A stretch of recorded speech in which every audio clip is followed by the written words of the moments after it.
Good morning, students. I am Sonal Yadav and lecturer at Bharti College, Durg. Today's our topic is DSTML. DSTML stands for Dynamic Hypertext Markup Language.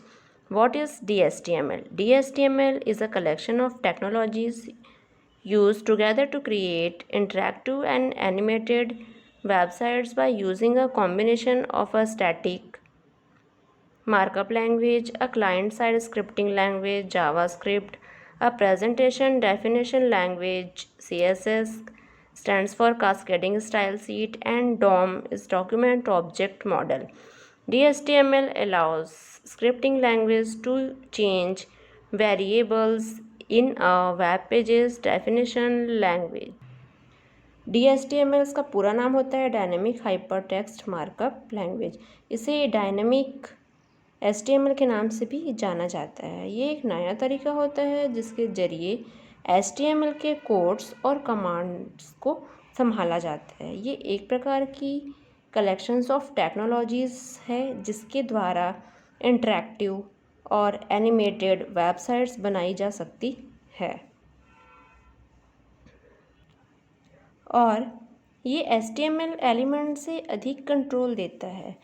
DSTML एक client side scripting language जैसे कि JavaScript, a presentation definition language जैसे कि CSS और HTML web pages में documents object model को शामिल करने की अनुमति देता है।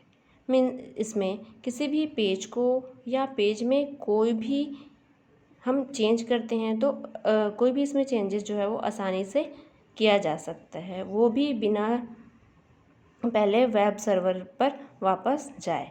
DSTML स्क्रिप्टिंग लैंग्वेज को पेज के पूरी तरह से लोड होने और देखने की प्रक्रिया के बाद वेब पेज के लुक और फंक्शंस को बदलने की अनुमति देने में पूर्ण रूप से सक्षम होता है। तो ये होता है कि DSTML मीन्स ये HTML जैसे ही होता है, बट इसमें क्या होता है कि ये एक ऐसा नया तरीका होता है जिसमें कलेक्शंस ऑफ टेक्नोलॉजीज़ होते हैं जिसके द्वारा इंटरेक्टिव और एनिमेटेड वेबसाइट्स बनाई जा सकती है। इसमें HTML एलिमेंट से अधिक कंट्रोल देता है। तो ये होता है DSTML means dynamic hypertext markup language. अब हम देखते हैं कि difference between DSTML and HTML। तो डिफरेंस देखते हैं फर्स्ट पॉइंट DSTML में। DSTML is a dynamic hypertext markup language and HTML is a hypertext markup language। Means first point ये है कि जो DSTML होता है उसका पूरा नाम होता है डायनेमिक हाइपरटेक्स्ट मार्कअप लैंग्वेज और HTML का फुल फॉर्म होता है हाइपरटेक्स्ट मार्कअप लैंग्वेज। और जो DSTML होता है वो कलेक्शंस ऑफ टेक्नोलॉजीज होता है जिसमें इंटरेक्टिव और एनिमेटेड वेबसाइट्स बनाई जा सकती है। सेकंड पॉइंट है डायनेमिक HTML में कि DSTML creates a dynamic web pages and HTML में है second point HTML creates a static web page. तो जो DSTML है वो डायनेमिक वेब पेज बनाता है और HTML जो है वो स्टैटिक वेब पेज क्रिएट करता है।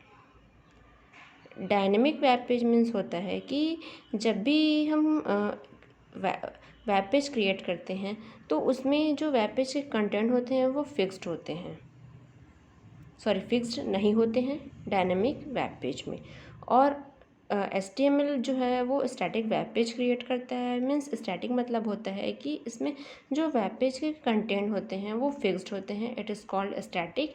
एंड जिसमें वेब पेज के कंटेंट फिक्स्ड नहीं होते हैं वो होता है डायनेमिक। ठीक है, तो DSTML है वो क्रिएट करता है डायनेमिक वेब पेज और HTML क्रिएट करता है static web page. Next point है डायनेमिक HTML में DSTML में contain server side code and HTML can not have any server side code. Means DSTML में जो क्या होता है कि सर्वर साइड कोड जो है वो कंटेन होता है, मीन्स इसमें जो है वो जावास्क्रिप्ट यूज़ करते हैं, मीन्स इसमें जो है वो स्क्रिप्टिंग लैंग्वेज यूज़ करते हैं and presentation definition language use करते हैं जैसे कि CSS। तो इसमें जो है वो सर्वर साइड कोड यूज़ करते हैं। और DHTML में क्या होता है कि कोई भी सर्वर साइड कोड जो है वो यूज़ नहीं करते हैं, मीन्स इसमें स्क्रिप्टिंग लैंग्वेज का यूज़ नहीं किया जाता है। नेक्स्ट है DHTML file are stored with .dstm or .dhtml extension and HTML files are stored with .stm or .html extension। Means जो DHTML है, इस जब हम फाइल को स्टोर करते हैं तो इसमें जो एक्सटेंशन यूज़ करते हैं फाइल को सेव करने के लिए, वो क्या होता है कि .dstm means dynamic hyper text markup या .dhtml means dynamic hyper text markup language extension use किया जाता है। और HTML में जब हम फाइल को स्टोर करते हैं तो उसमें एक्सटेंशन यूज़ करते हैं .stm या .html। तो ये हम एक्सटेंशन यूज़ करते हैं HTML में, और DHTML में यूज़ करते हैं .dstm या .dhtml। एंड नेक्स्ट है DHTML में require connecting to a database as it interact with user. DHTML में क्या होता है कि जो DHTML में क्या होता है कि डेटाबेस कनेक्टिविटी रिक्वायर्ड होता है, और HTML में ज़रूरी नहीं है कि डेटाबेस कनेक्टिविटी यूज़ की जाए। एंड जो DHTML है उसमें क्या होता है कि क्लाइंट साइड टेक्नोलॉजीज़ पर उतनी तेज़ी से काम नहीं कर सकती है जितनी तेज़ी से DHTML साइट जो है वो करती है।